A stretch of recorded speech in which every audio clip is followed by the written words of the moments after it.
నమస్తే, welcome to four sides TV. నేను విజయ్. దేశ రాజధాని ఢిల్లీలో వీధి కుక్కల సమస్యకు సంబంధించి దేశవ్యాప్తంగా ఎంత సంచలనంగా ఇష్యూ అయిందో అందరికీ తెలిసిందే. చాలామంది సెలబ్రిటీలు, సామాన్యులు అందరూ కూడా ఈ అంశానికి సంబంధించి స్పందించారు. కొంతమంది ఏమో మనుషులపైన, చిన్నపిల్లలపైన ప్రధానంగా కుక్కలు దాడి చేస్తున్నాయి కాబట్టి వాటిని షెల్టర్లో బంధించడమే కరెక్ట్ అని కొంతమంది చెప్తుంటే, కుక్కలని అలా షెల్టర్లో బంధిస్తే అవి ఇబ్బంది పడతాయి, చాలా కుక్కల్ని చంపేసేటువంటి అవకాశం కూడా ఉందని జంతు ప్రేమికులు కూడా అభిప్రాయపడుతూ వస్తున్నారు.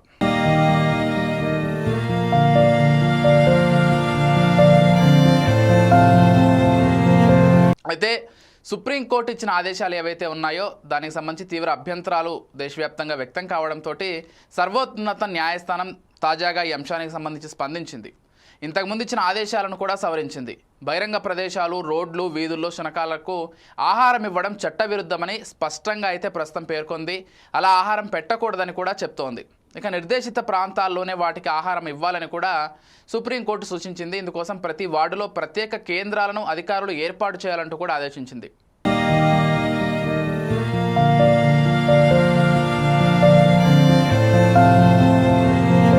దేశవ్యాప్తంగా ఒకేసారి చేయడం అంటే ప్రస్తుతం అంత ఈజీ అయినటువంటి పని అయితే డెఫినెట్లీ కాదు. కాకపోతే ఢిల్లీకి సంబంధించినటువంటి తీర్పు కాబట్టి ఢిల్లీలో అయినా కానీ అట్లీస్ట్ ఇది ఏర్పాటు చేస్తారా? ఎందుకంటే ప్రతి వార్డులో కుక్కలకు సంబంధించి ఒకే చోట ఫుడ్ పెట్టేలాగా ఒక ఏర్పాటు చేస్తే కొంత ప్రమాదాలు కూడా తగ్గేటువంటి అవకాశం ఉంటుంది. కుక్కలు ఆకలితో ఉండవు, ఎవరిపైన దాడులు చేసేటువంటి అవకాశం కూడా భారీ స్థాయిలో తగ్గుతుంది. దాంతోపాటుగా ఎవరి ఇష్టం వచ్చినట్లుగా వాళ్ళు బహిరంగ ప్రదేశాల్లో ఆహారం పెట్టడం వల్ల కుక్కలు ఆహారం దొరకని టైంలో కొంత అగ్రెసివ్గా మారేటువంటి అవకాశం కూడా ఉంది. ఈ నేపథ్యంలోనే సుప్రీంకోర్టు ఈ కొన్ని ఆదేశాలను అయితే ఇవ్వడం జరిగిందని కూడా అనుకోవాలి. అయితే ఈ కేంద్రాల్లో సంబంధించి వీధి కుక్కలకు ఆహారం అందివ్వాలని, అంటే కొంత వార్డులో ఒక కేంద్రం ఏర్పాటు చేసి అక్కడ మాత్రమే ఇవ్వాలని సూచిస్తూ నోటీస్ బోర్డులను కూడా ఏర్పాటు చేయాలని కూడా తెలిపింది. అంటే ఆ కేంద్రం దగ్గరలో ఇక్కడ ఆహారం అందిస్తున్నామనేటువంటి నోటీస్ బోర్డు కూడా ఏర్పాటు చేయాలి. ప్రజలకు తెలిసేందుకు ఇదంతా కూడా చేస్తున్నాయి. కుక్కలకు ఎలాగో అలవాటు అయిపోతుంది. 2-3 సార్లు ఒకే చోట ఆహారం పెట్టిన తర్వాత అవి తిరిగి మళ్ళీ ఆహారం టైంకి అక్కడికే వచ్చి ఆహారం చేయాలనేటువంటి ఇది కూడా వాటికి తెలుస్తుంది. కాబట్టి అదొక చక్కటి తీర్పుగా కూడా మనం చెప్పుకోవచ్చు. ఇకపోతే ఎట్టి పరిస్థితుల్లోనూ కుక్కలను వీధుల్లో ఆహారం ఇవ్వకూడదని కూడా తేల్చి చెప్పింది. అంటే మనం చాలామంది ఇష్టం వచ్చినట్లుగా ఆహారంలో మిగిలిపోయినటువంటి ఫుడ్ కావచ్చు, లేకపోతే మాంసం కావచ్చు, ఇదంతా కూడా కుక్కలకు వేసేస్తుంటారు హోటల్ వాళ్ళు కూడా. దీన్ని కూడా తీవ్రంగా తప్పుపట్టింది. ఇలా ఇవ్వడం వల్లే కుక్కలు అగ్రెసివ్గా తయారవుతున్నాయంటూ కూడా సుప్రీంకోర్టు వ్యాఖ్యానించింది. ఇక దీనికి విరుద్ధంగా ఎవరైనా వ్యవహరిస్తే చట్ట ప్రకారం చర్యలు తప్పవంటూ కూడా సుప్రీంకోర్టు హెచ్చరించింది.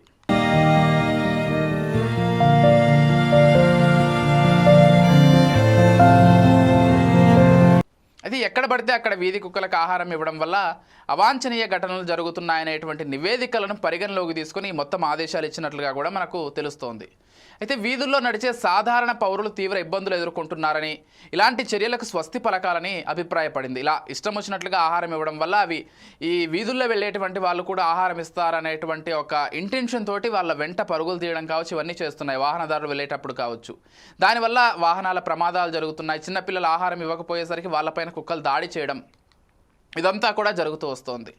కాబట్టి ఇప్పుడు సుప్రీంకోర్టు పేర్కొన్నటువంటి అంశాలని ఖచ్చితంగా పరిగణలోకి తీసుకొని ఢిల్లీ ప్రభుత్వం అయితే నడుచుకోవాల్సినటువంటి ఇది ఉంటుంది. ఇక ఢిల్లీ నేషనల్ క్యాపిటల్ రీజియన్ ప్రాంతం నుంచి వీధి శునకాలకు సంబంధించి షెల్టర్లను తరలించాలంటే ఆగస్టు 11న అత్యున్నత న్యాయస్థానం ఆదేశాలు జారీ చేసే సంగతి మనకు తెలిసిందే.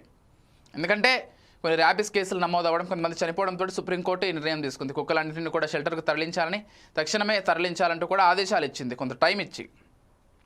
ఆ తర్వాత దేశవ్యాప్తంగా నిరసనలు వెల్లువెత్తాయి. కుక్కల దాడులు పెరిగిపోవడంపై సుప్రీంకోర్టు కూడా ఆందోళన వ్యక్తం చేసింది. అవి బయట రోడ్లపై కనిపించడానికి వీల్లేదని, షెల్టర్లకు తరలించాలని కూడా కొంత ఆదేశాలు ఇచ్చినటువంటి విషయం కూడా మనకు తెలిసిందే. అయితే ఈ ఉత్తర్వులపైన తీవ్ర విమర్శలు, నిరసనలు, అభ్యంతరాలు కూడా రావడంతో justice Vikramnath, justice Sandeep Mehta, justice NV అంజారియాతో కూడినటువంటి ఆ త్రిసభ్య ధర్మాసనం ఏదైతే ఉందో విచారణ చేపట్టి ఈ మొత్తం తీర్పునైతే ఇవ్వడం జరిగింది.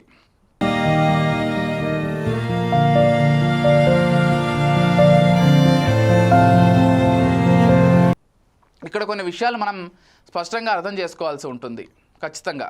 ఎందుకంటే టీకాలు వేసిన తర్వాతే వీధి కుక్కలను వదిలిపెట్టాలంటూ ప్రస్తుతం సూచించింది. అయితే ర్యాబిస్ లక్షణాలు, విపరీత ప్రవర్తన కలిగిన వాటిని మాత్రం షెల్టర్లలోనే ఉంచాలని ఆదేశించింది.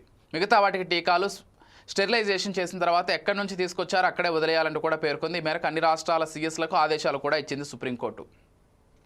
ఒక విషయం ఇక్కడ, కొన్ని కుక్కలకు ర్యాబిస్ ఉంటుంది, కొన్ని కుక్కలు అగ్రెసివ్గా ఉంటాయి. వాటికి సంబంధించి మాత్రం వాటిని షెల్టర్లలోనే ఉంచండి. ఆ మానసిక పరిస్థితి ఇవన్నీ కూడా దృష్టిలో పెట్టుకొని మిగిలినటువంటి వీధి కుక్కలు ఏవైతే ఉంటాయో సాధారణంగా ఉండేటువంటి వీధి కుక్కలు వాటిని ఎక్కడి నుంచి తీసుకొచ్చారో మీరు షెల్టర్లలో పెట్టడానికి అక్కడే వదిలేసేయండి. ఒకటి వ్యాక్సిన్ ఇవ్వండి, స్టెరిలైజేషన్ ఈ రెండు ఇచ్చేసి అక్కడే వదిలేయడం వల్ల స్థానికులకు ఇబ్బంది లేకుండా ఉంటుంది. కుక్కలు కూడా స్వేచ్ఛగా మళ్ళీ వీధుల్లో తిరిగేటువంటి అవకాశం ఉంటుంది. ఎలాగో ఫుడ్ అది ప్రతి వార్డులోనూ ఒక కేంద్రం పెట్టి అక్కడ ఫుడ్ అందిస్తున్నారు కాబట్టి వాటికి ఫుడ్ ఇబ్బంది కూడా ఉండదు.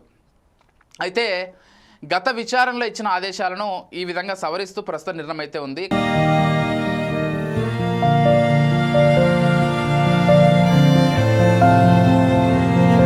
అనంతరం తర్వాత విచారణ ఏదైతే ఉందో దాన్ని 8 వారాలకైతే ప్రస్తుతం వాయిదా వేసింది. ఇక వీధి కుక్కల దాడుల్లో చాలామంది చిన్నారులు ప్రాణాలు కోల్పోయిన ఘటనలు అయితే అందరినీ ఆందోళనకు గురి చేస్తున్నటువంటి సంగతి మనకు తెలిసిందే. వాళ్ళ వర్షన్ కూడా ప్రస్తుతం హైలైట్గా నిలుస్తుంది. ఎందుకంటే ఇటీవల ఉత్తరప్రదేశ్లో 2 బాలుడికి గాయం కాగా దానిని వీధి కుక్క నాకడంతో అతడికి ర్యాబిస్ సోకింది. మీరు ఇక్కడ కొన్ని విషయాలు గమనించాలి. అంటే సాధారణ గాయమైంది ఆ పిల్లాడికి, ఎక్కడో పడ్డాడో గాయమైంది. అయితే వీధి కుక్క గాయాన్ని నాకడంతో వైరస్ ఏదైతే ఉందో ర్యాబిస్ వైరస్ అది ఆ పిల్లాడిలోకి వెళ్ళి రక్తంలోకి అతడికి ర్యాబిస్ వచ్చి అతను చనిపోవడం జరిగింది. మీకు ఆ లక్షణాలన్నీ కూడా తెలిసే ఉంటాయి. హైడ్రోఫోబియా వచ్చేస్తుంది ర్యాబిస్ ఒకవేళ వస్తే. అంటే నీటిని చూస్తే భయపడతారు, నీటిని తాగలేరు, అటువంటి ఒక రోగం వచ్చేస్తుంది. కాబట్టి చాలా ప్రమాదకరమైనటువంటి వ్యాధిగా కూడా దీన్ని చెప్పొచ్చు.